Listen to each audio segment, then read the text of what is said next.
ನಾನೊಂದು ಸಣ್ಣ ಕಥೆಯಲ್ಲೇ ಹೇಳ್ಬಿಡ್ತೀನಿ, ಯಾಕಂದ್ರೆ ಹೇಳ್ತಾ ಹೋದ್ರೆ ತುಂಬಾ ದೊಡ್ಡದು. ಶ್ರೀರಂಗಪಟ್ಟಣದ ನಿಮಗೂ ಚೆನ್ನಾಗೆಲ್ಲ ಗೊತ್ತು.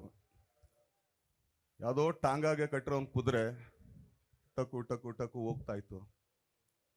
ಆ ಕುದುರೆನ ಯಾರೋ ಒಬ್ಬರು ನೋಡಿದ್ರು, ಕುದುರೆ ಸ್ವಲ್ಪ ಪರವಾಗಿಲ್ಲಲ್ಲ, ಎಲ್ಲದಕ್ಕಿಂತ ಸ್ವಲ್ಪ ಹೈಟ್ ಐತಲ್ಲ, ಇದ್ಯಾಕೆ ಇಲ್ಲಿ ಓಡ್ತದೆ ಅಂತೇಳಿ ಅವ್ರಿಗೆ ಆಕ್ಚುಲಿ ರೇಸ್ ಕೋರ್ಸ್ ಗಂಧಾನು ಗಾಳಿನೂ ಗೊತ್ತಿಲ್ಲ. ಅವ್ರಿಗೆ ಗಂಧ ಗಾಳಿ ಗೊತ್ತಿಲ್ಲ. ಪರವಾಗಿಲ್ಲ ತಗೊಂಡೋಗೋಣ ಅಂದ್ಬಿಟ್ಟು ಕರ್ಕೊಂಬಂದು ರೇಸ್ ಕೋರ್ಸಲ್ಲಿ ನಿಲ್ಲಿಸ್ಬಿಟ್ರು ಆ ಕುದುರೆನ. ಬೇರೆ ಕುದುರೆಗಳೆಲ್ಲ ಇತ್ತು, ಅವಾಗೆಲ್ಲ ತುಂಬಾ ದೊಡ್ಡ ದೊಡ್ಡ ಕುದುರೆಗಳು ಓಡ್ತಾ ಇತ್ತು ಆ ರೇಸಲ್ಲಿ.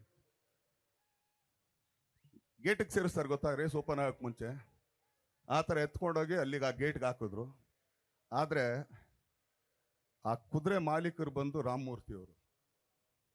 ಇವತ್ತು ಅದೊಂದೇ ಅಧಿಕಾರ, ಯಾಕಂದ್ರೆ ಆ ಕುದುರೆಗೆ ಹೇಳಕ್ಕಾಗ್ಲಿ ಬೈಯಕ್ಕಾಗ್ಲಿ ಈ ಕುದುರೆ ನಾನ್ ತಂದು ನಿಲ್ಸಿದೆ ಆ ರೇಸ್ಗೋಸ್ಗೆ ಅಂತ ಹೇಳೋ ಅರ್ಹತೆ ಯೋಗ್ಯತೆ ಇರೋದು MG ರಾಮಮೂರ್ತಿ ಅವ್ರಿಗೆ ಮಾತ್ರ, ಇನ್ಯಾರಿಗೂ ಇಲ್ಲ. ಆ ಕುದುರೆನ ಕೂರಿಸ್ಬಿಟ್ಟು ಅದ್ರ ಮೇಲೆ ನಮ್ಮ ಇವತ್ತು ನೆನೆಸ್ಕೋಬೇಕು ಅವ್ರನ್ನ, PN ಸತ್ಯ ನನ್ನ ನಿರ್ದೇಶಕರು. ಇವತ್ತು ಅವರಿಲ್ಲ ಆದರೂ ಕೂಡ ನಾನು ತುಂಬಾ ನೆನೆಸ್ಕೊಳ್ತೀನಿ. ಅವ್ರನ್ನ ನನ್ನ ಬೆನ್ಮೇಲೆ ಕೂರಿಸಿದ್ರು, ಓಡಿಸಿ ಈ ಕುದುರೆನ ಅಂತೇಳಿ.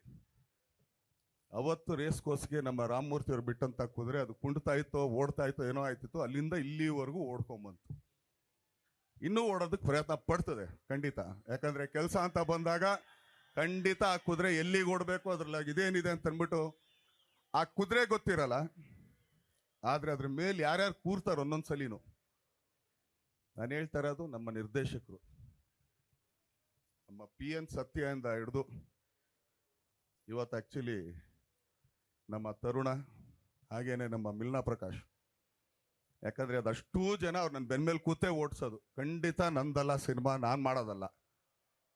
ಅವ್ರಿಗೆ ಆ ಕುದುರೆಗೆ ಯಾವಾಗ ಡೀಲ್ ಕೊಡಬೇಕು, ಕುದುರೆಗೆ ಯಾವಾಗ 4 ಏಟ್ ಹಾಕ್ಬೇಕು, ಎಲ್ಲಿ ಸ್ಪೀಡ್ ಹತ್ಬೇಕು, ಎಲ್ಲಿ ಸ್ಲೋ ಡೌನ್ ಮಾಡಬೇಕು, ಆ ಕುದುರೆ ಉಸಿರೆತ್ತಕ್ಕೆ ಎಷ್ಟೊತ್ತು ಜಾಗ ಕೊಡಬೇಕು ಅಂತ ಆ ಜಾಕಿಗೆ ಮಾತ್ರ ಗೊತ್ತಿರುತ್ತೆ, ಕುದುರೆ ಗೊತ್ತಿರಲ್ಲ. ಕುದುರೆಗೆ ಮಾತ್ರ ಓಡೋದಷ್ಟೇ ಗೊತ್ತು ಅದಕ್ಕೆ. ಸೊ ಅಲ್ಲಿಂದ ಹಿಡಿದು ಇಲ್ಲಿವರೆಗೂ ಓಡ್ಕೊಂಬಂದಿರೋದು. ನಾನು ಯಾವುದೇ ಒಂದು, ಅದು ಚಿತ್ರರಂಗ ಆಗ್ಬೋದು, ರಾಜಕೀಯ ಆಗ್ಬೋದು, ಇಲ್ಲ ಬಿಸ್ನೆಸ್ ಆಗ್ಬೋದು, ಶ್ರಮ ಅನ್ನೋದು ಒಂದಿದ್ರೆ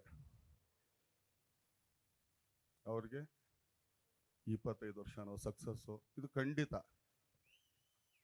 ಶ್ರಮ ಇಲ್ದೇನೆ ಯಾವುದೇ ಕಾರಣಕ್ಕೂ ನಾನು ಓಡೋಗ್ತೀನಿ ಅಂತಂದ್ರೆ ಆಗಲ್ಲ. ಅದು ನೀವು ಮಾಡೋ ಕೆಲಸದಲ್ಲಿ ಒಂದು ಶ್ರದ್ಧೆ ಇರಬೇಕು.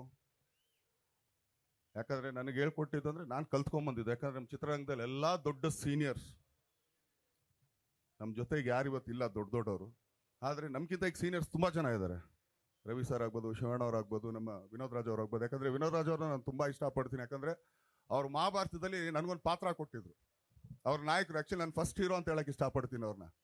ಯಾಕಂದ್ರೆ ಅವರು ಮಹಾಭಾರತದಲ್ಲಿ ಅವ್ರ ನಾಯಕ ನಟರು. ನಾನು ಅವಾಗ ಕಾಲೇಜಲ್ಲಿ ಒಂದು ಸಣ್ಣ ಅಂದ್ರೆ ಒಂದು ಪಾತ್ರ ಅದು, ನಾನು ಸಣ್ಣದು ದೊಡ್ಡದು ಅಂತ ಹೇಳೋದು, ನನ್ನ ಪಾತ್ರ ಅದು. ಆದ್ರೆ ಆ ಪಾತ್ರ ಕೊಟ್ಟಿದ್ದು ನನಗೆ ಎಸ್ ನಾರಾಯಣ ಅವರು. ಅದಕ್ಕೆ ನಿಮ್ಗೆ ಅವಾಗಲೇ ನಾನು ಅಂದಿದ್ದು, ಈ ಟಾಂಗ ಕಟ್ಟ ಕುದುರೆ ಅಂದಾಗ ಅಂದ್ರೆ ನಾನು ಇದನ್ನ ಅಂತ ಹೇಳ್ತಾರೆ, ಯಾಕಂದ್ರೆ ಸಣ್ಣ ಪುಟ್ಟ ಅಲ್ಲಿ ಮಾಡ್ತಾ ಇದೆ. ಅದನ್ನ ಚಿತ್ರರಂಗ ಅಂತ ಒಂದು ದೊಡ್ಡ ಒಂದು ರೇಸ್ ಕೋರ್ಸ್ಗೆ ತಂದು ಬಿಟ್ಟಿದ್ದು ರಾಮಮೂರ್ತಿ ಅವರು ಅಷ್ಟೇ.